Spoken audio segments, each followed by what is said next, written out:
Hello everyone, आज protista का revisions करवाएंगे हम। ठीक है, किंगडम प्रोटिस्टा। तो kingdom protista is a kingdom of unicellular eukaryotic organism. इसमें सारे यूनिसेलुलर यूकैरियोटिक ऑर्गेनिज्म को रखा गया है। इसके मेंबर्स जो होते हैं प्रोटिस्टा का, ये प्राइमरली एक्वेटिक्स होते हैं, ये वाटर्स में प्रेजेंट होते हैं। ये मोस्ट हेट्रोजिनस किंगडम होता है क्योंकि इस प्रोटिस्टा किंगडम का बाउंड्री डिफाइन नहीं है। ये फंजाई लाइक भी होते हैं, ये एनिमल्स लाइक भी होते हैं, ये प्लांट लाइक्स भी होते हैं। इसलिए प्रोटिस्टा किंगडम को connecting link between fungi, plant और एनिमल्स बोलते हैं।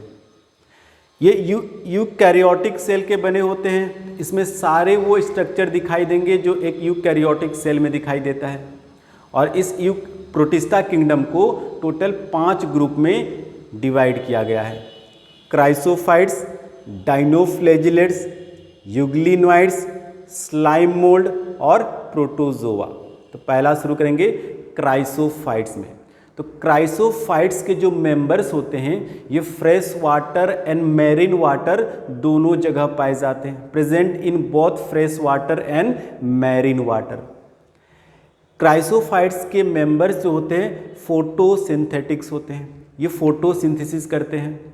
क्राइसोफाइट्स के मेंबर्स में सेल वॉल प्रेजेंट होता है और क्राइसोफाइट्स में कोई भी लोकोमोटरी ऑर्गन्स नहीं पाया जाता है, मतलब इसमें कोई भी फ्लैजिला नहीं पाया जाता है। तो ये प्लैंक्टॉन्स होते हैं, ये पैसिवली वाटर करंट में स्विम करते हैं, पैसिवली वाटर करंट में फ्लो करते हैं। तो ये प्लैंक्टॉन्स होते हैं। ठीक है, क्राइसोफाइट्स के 2 एग्जाम्पल एनसीईआरटी दे रखा है, डायएटम्स और डेस्मिड्स। डेस्मिड्स को गोल्डन एल्गी कहते हैं और डायएटम्स के बारे में थोड़ा सा एनसीईआरटी डिस्कस किया है कि डायएटम्स जो होता है, डायएटम्स में जो सेल वॉल होता है वो ओवरलैपिंग सेल से मिलके बना होता है और दोनों ओवरलैपिंग सेल एक दूसरे पे ऐसे फिट हो जाते हैं जैसे सॉफ्ट बॉक्स फिट होते हैं।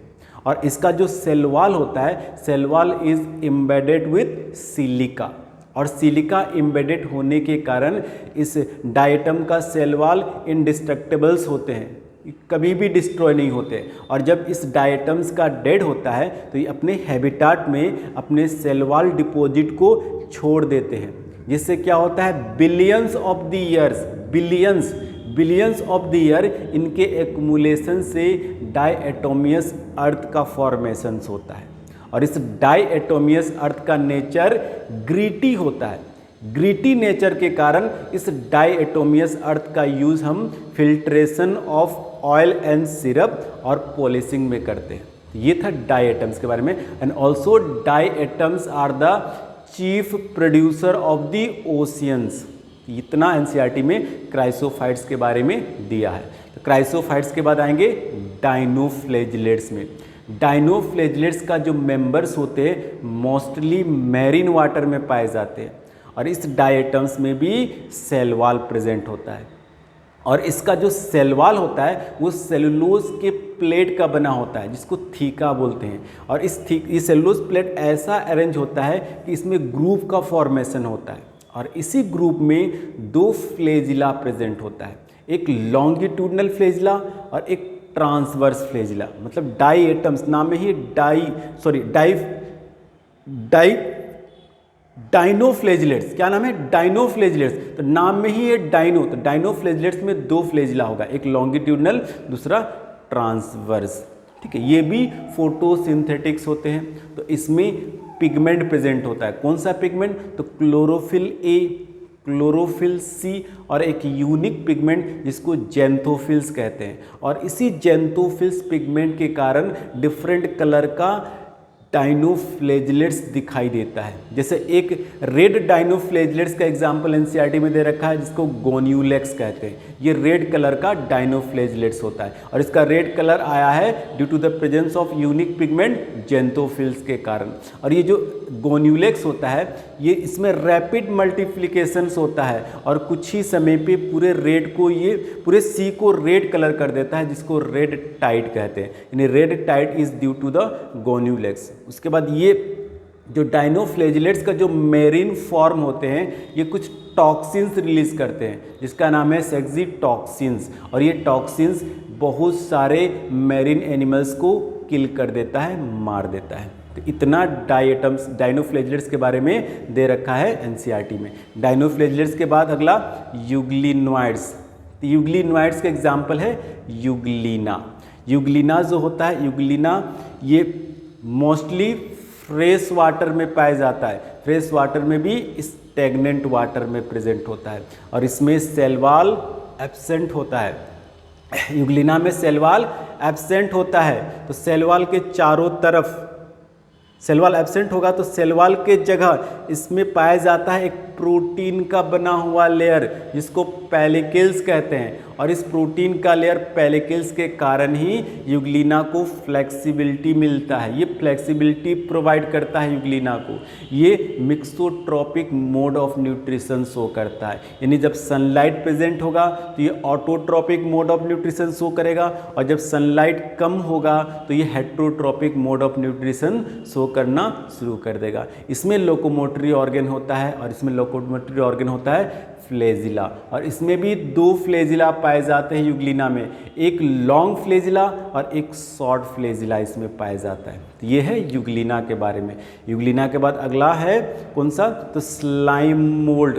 स्लाइम मोल्ड जो होता है ये सैप्रोफिटिक प्रोटिस्ट है, मतलब ये heterotrophic mode of nutrition show करता है। उसके बाद इसमें सेल वॉल एब्सेंट होता है स्लाइम मोल्ड में, और ये जो स्लाइम मोल्ड होता है ये जब फेवरेबल कंडीशंस आता है तो ये स्लाइम मोल्ड्स एग्रीगेट होकर प्लाज्मोडियम का फॉर्मेशंस करते हैं, और ये प्लाज्मोडियम ग्रो करता है, सेवरल फीट तक ग्रो कर सकता है, मल्टीप्लाई करके सेवरल फीट तक ग्रो कर सकता है। और जब जैसे ही अनफेवरेबल कंडीशन आता है ये प्लाज्मोडियम डिफ्रेंशिएट होकर फ्रूटिंग बॉडी का फॉर्मेशंस करता है, और इस फ्रूटिंग बॉडी के टिप्स पे स्पोर्स का फॉर्मेशन होता है, और ये स्पोर के पास ट्रू सेल वॉल जो सेलुलोज का बना होता है पाया जाता है। मतलब स्लाइम मोल्ड में तो सेल वॉल एब्सेंट था, लेकिन स्लाइम मोल्ड के स्पोर में सेल वॉल प्रेजेंट होता है। तो ये था स्लाइम मोल्ड के बारे में। स्लाइम मोल्ड के बाद अगला प्रोटोजोआ।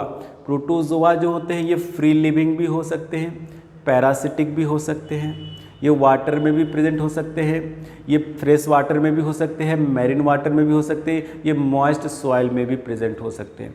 तो इस प्रोटोजोआ को लोकोमोटरी ऑर्गन के बेसिस पे 4 क्लास में डिवाइड किया गया है। Amoeboid protozoa, flagellated protozoa, ciliated protozoa and sporozoan. तो पहला शुरू करेंगे एमियोवाइट प्रोटोजोआ। तो एमियोवाइट प्रोटोजोआ में लोकोमोटरी ऑर्गन सूडोपोडिया होता है। ये सूडोपोडिया से लोकोमोशन में हेल्प करता है ये सूडोपोडिया, और ये प्रे को कैप्चर करने में भी हेल्प करता है एमियोवाइट प्रोटोजोआ को। उसके बाद फिर बात करेंगे कि ये एमियोवाइट प्रोटोजोआ जो होता है ये वाटर में, फ्रेश वाटर, मैरीन वाटर में भी हो सकता है, मॉइस्ट सॉइल में भी प्रेजेंट हो सकता है। और 2 एग्जाम्पल दे रखा है एमियोवाइट प्रोटोजोआ का, अमीबा और एंट अमीबा। और अमीबा फ्री लिविंग होता है और एंट अमीबा पैरासिटिक होता है। और जो ऐसे एमियोवाइट प्रोटोजोआ जो मैरीन वाटर में रहते हैं उनके चारों तरफ सिलिका का बना हुआ एक सेल भी पाया जाता है। मतलब सिलिका का सेल एक डायटम्स में मिला और अभी एक एमियोवाइट प्रोटोजोआ में मिला। इसके बाद अगला flagellated protozoa. Flagellated protozoa free living भी हो सकता है, पैरासिटिक भी हो सकता है, और इसमें लोकोमोटरी ऑर्गन्स फ्लैजिला होता है। और एनसीईआरटी में एग्जाम्पल दे रखा है ट्रिपेनोसोमा, उसके बाद लिस्मानिया भी हो सकता है, ट्राइकोमोनास भी हो सकता है, जियार्डिया भी हो सकता है, लेकिन एनसीईआरटी में केवल ट्रिपेनोसोमा दे रखा है। अगला सिलिएटेड प्रोटोजोआ। सिलिएटेड प्रोटोजोआ जो होता है फ्री लिविंग होता है, एग्जाम्पल पैरामीशियम। और ये पैरामीशियम के बॉडी में एक लार्ज कैविटी पाया जाता है जिसको गलेट कहते हैं। ठीक, ये है पैरामीशियम सिलिएटेड प्रोटोजोआ के बारे में। और सिलिएटेड प्रोटोजोआ में लोकोमोटरी ऑर्गन सीलिया होता है। अगला स्पोरोजोअन। स्पोरोजोअन में लोकोमोटरी ऑर्गन एब्सेंट होता है।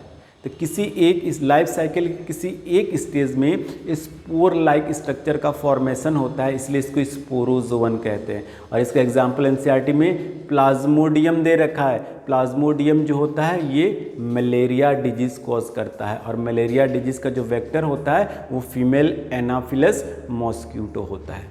तो ये है प्रोटिस्टा का रिविजन्स। प्रोटिस्टा के बाद नेक्स्ट क्लास में फंजाई का रिविजन्स, वायरस, वायरवाइड्स, प्रियोन्स और लाइकेन का रिविजन्स का वीडियो लेकर आएंगे।